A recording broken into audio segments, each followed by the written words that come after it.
Pagbasa mula sa aklat ng Deuteronomio, sinabi ni Moises sa mga tao, "Ngayon mga Israelita, upang mabuhay kayo ng matagal at makarating sa lupaing ibinigay sa inyo ng Panginoon, unawain ninyong mabuti at sundin ang tuntuning itinuturo ko sa inyo.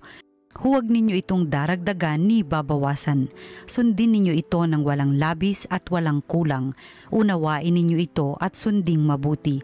Sa gayon, makikita ng ibang bansa ang inyong karunungan at lawak ng pangunawa.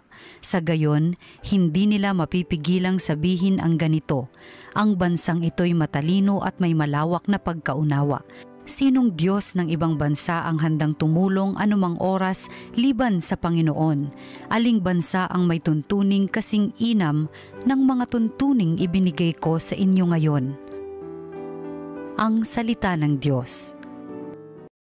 Sino kayang tatanggapin sa templo ng poon natin? Yaong mga masunurin na sa iyo'y nakikinig at ang laging ginagawa'y naaayon sa matuwid, kung mangusap ay totoo sa lahat at bawat saglit, yaong gawang paniniray hindi niya naiisip. Sino kayang tatanggapin sa templo ng poon natin? Kailanman siya'y tapat makisama sa kapwa. Sa kanyang kaibigay wala siyang maling gawa. Hindi siya nagkakalat ng di tunay na balita at itinatampok niya ang matapat sa lumikha. Sino kayang tatanggapin sa templo ng poon natin? Hindi siya humihingi ng patubo sa pautang at kahit na anong gawi hindi sila masuhulan upang yaong walang salay patawan ng kasalanan, ang ganitong mga tao'y mag-aani ng tagumpay. Sino kayang tatanggapin sa templo ng poon natin? Pagbasa mula sa sulat ni Apostol Santiago. Mga kapatid, bawat kaloob na mabuti at ganap ay buhat sa langit mula sa Ama na lumikha ng mga tanglaw sa langit. Hindi siya nagbabago, hindi niya tayo iniiwan o binabayaan man sa dilim. Niloob niyang tayo'y maging anak niya sa pamamagitan ng salita ng katotohanan upang matangi tayo at maging higit sa lahat ng kanyang mga nilalang. Buong pagpapakumbabang tanggapin ang salita ng Diyos na natanim sa inyong puso. Ito ang makapagliligtas sa inyo. Mamuhay kayo ayon sa salita ng Diyos. Kung ito'y pinakikinggan lamang ninyo, ngunit hindi isinasagawa, dinadaya ninyo ang inyong sarili. Ganito ang pagkarelihiyoso na minamarapat at kinalulugda ng ating Diyos at Ama. Tulungan ang mga ulila at mga babaeng balo sa kanilang kahirapan at ingatan ang sarili na huwag mahawa sa kasamaan ng sanlibutang ito. Ang salita ng Diyos. Salamat sa Diyos. Ang mabuting balita ng Panginoon ayon kay San Marcos. Noong panahong iyon, may mga Pariseo at ilang eskribang galing sa Jerusalem na lumapit kay Jesus. Nakita nila na ang ilan sa mga alagad ni Jesus ay kumain ng hindi muna naghugas ng kamay sa paraang naaayon sa turong minana nila.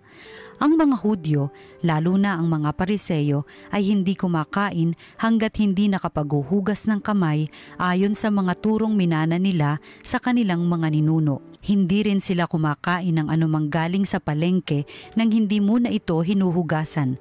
At marami pang ibang minanang turo ang kanilang sinusunod, tulad ng tanging paraan ng paghuhugas ng mga inuman, ng mga saro, ng mga sisidlang tanso at mga higaan. Kaya tinanong si Jesus ng mga Pariseo at mga eskriba, "Bakit hindi sumusunod ang mga alagad mo sa mga turo ng ating mga ninuno?" Kumain sila ng hindi man lamang naghugas ng kamay ayon sa paraang iniutos. Sinagot sila ni Jesus, "Tama ang hula ni Isaías tungkol sa inyo. Mapagpaimbabaw nga kayo gaya ng kanyang isinulat. Paggalang na handog sa akin ng bayan ko'y paimbabaw lamang, sapagkat sa bibig at hindi sa puso ito bumubukal. Pagpurit pagsambang ginagawa nila'y walang kabuluhan. Ang utos ng tao ay itinuturong utos ng may kapal. Niwawalang kabuluhan nga ninyo ang utos ng Diyos at ang sinusunod ninyo'y ang turo ng tao.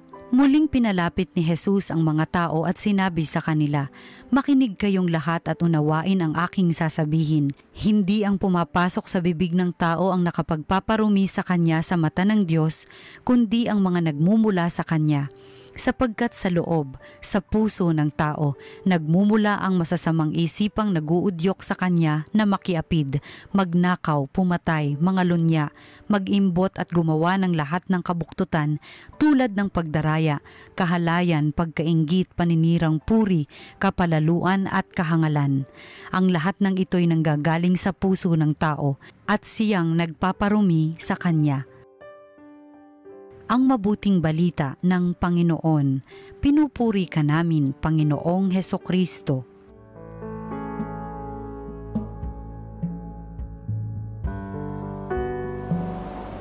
Sunday readings, September 1, 2024, and 3 to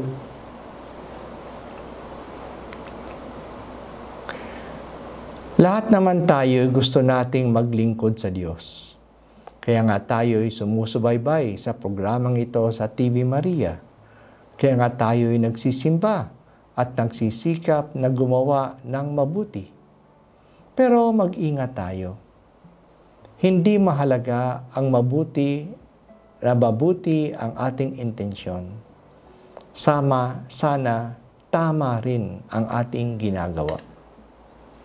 Ang mga Pariseo, yung mga Hudyo sa panahon ni Jesus na seryoso sa pagsasabuhay ng kanilang paniniwala.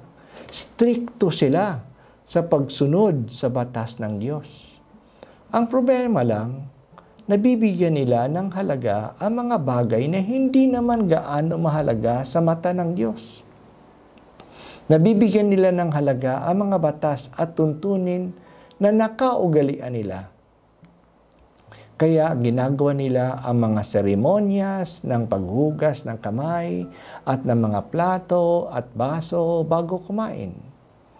Binibigyan nila ng halaga kung ano ang dapat kainin at ano ang dapat iwasan. Ang mga yan ang nagiging tanda para sa kanila ng isang mabuting Hudyo. Yan ba talaga ang concern ng Diyos? May mga tao din na ngayon ay masyadong metikuloso kung ano ang bawal na kainin. Bawal daw kumain ng isda na walang kaliskis. Bawal daw kumain ng dugo o ng karneng baboy. Ang mga kautusan na ito, kahit na nakasulat sa Biblia, ay hindi yung mga hinahanap ng Diyos sa mga tao na kalugod-lugod sa Kanya. Sabi ni Jesus na mas pansinin natin ang lumalabas sa ating bibig at sa ating isip, ang mga pananalita natin o ang iniisip natin kaysa kung ano ang pumapasok sa atin. Mas nakikita kung sino tayo, ano tayo sa mga lumalabas sa atin, sa mga sinasabi natin, sa mga ginagawa natin, kaysa mga bagay na kinakain natin. Nagiging makasalanan tayo sa ating pagsisinungaling, sa ating paninirang puri, sa ating mahahalay na kwento o pag-iisip, kaysa mga pagkain na kinakain natin. Sinulat ni Santiago sa ating ikalawang pagbasa kung ano ang dalisay at walang kapintasang relihiyon sa mata ng Diyos.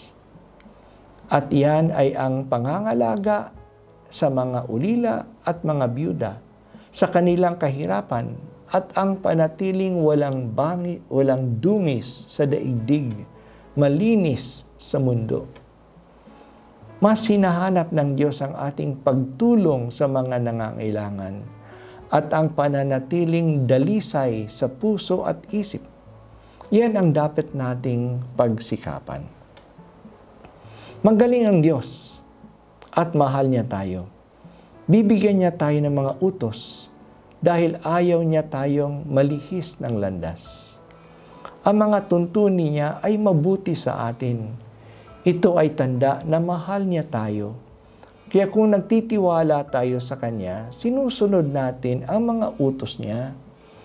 Pero marami siyang mga batas na nasa Biblia. Hindi naman lahat ay pare-pareho ang halaga.